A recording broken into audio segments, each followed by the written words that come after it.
Imagine watching a football match where one player from each team just stands next to the goalkeeper the entire game, not defending, not running, just waiting.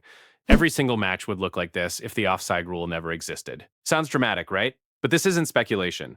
This actually happened in football's earliest days, and it nearly broke the sport before it even properly started.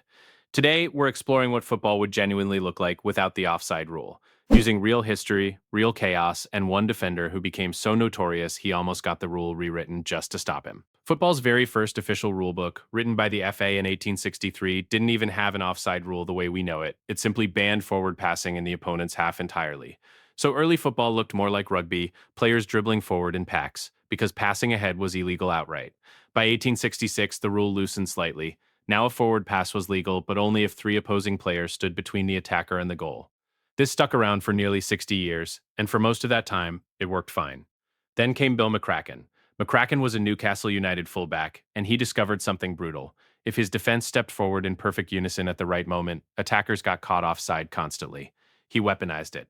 Commentators called it McCrackenism. Fans called him the most hated man in football. And it worked so well that entire matches turned into whistle fests, with referees blowing for offside up to 40 times in a single game. By February 1925, Newcastle drew 0-0 against Barry, their sixth goalless draw of the season. League-wide, goals had collapsed to under 2.6 per match. Stadiums emptied out, football had become unwatchable, and the FA knew something had to change. So in June 1925, the rule flipped, from 3 defenders required down to just 2, and the impact was immediate and almost unbelievable. On literally the first day under the new rule, Aston Villa destroyed Burnley 10-0. League-wide, goals jumped from 4,700 in the previous season to 6,373 the very next year, using the exact same number of matches. The average shot up from 2.58 goals a game to nearly 3.9. This single rule change is also why legendary strikers like Dixie Dean were even possible. He scored an almost unthinkable 60 goals in one English league season shortly after, a record that still stands today. And it's also why, in Britain, center backs are still nicknamed center halves, because teams pulled their center half backward to mark forwards directly, reshaping football tactics permanently. Here's the real point.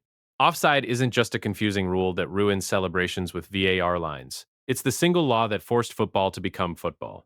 Without it, strikers would simply camp near the opponent's goal, waiting to pounce, what's actually called goal hanging.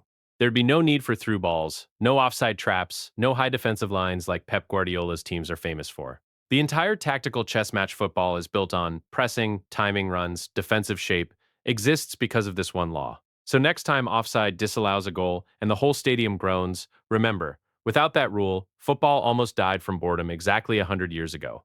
The chaos it prevents is the same chaos that nearly killed the sport before VAR, before the Premier League, before any of it existed. If you learned something new today, subscribe to Stick Scout.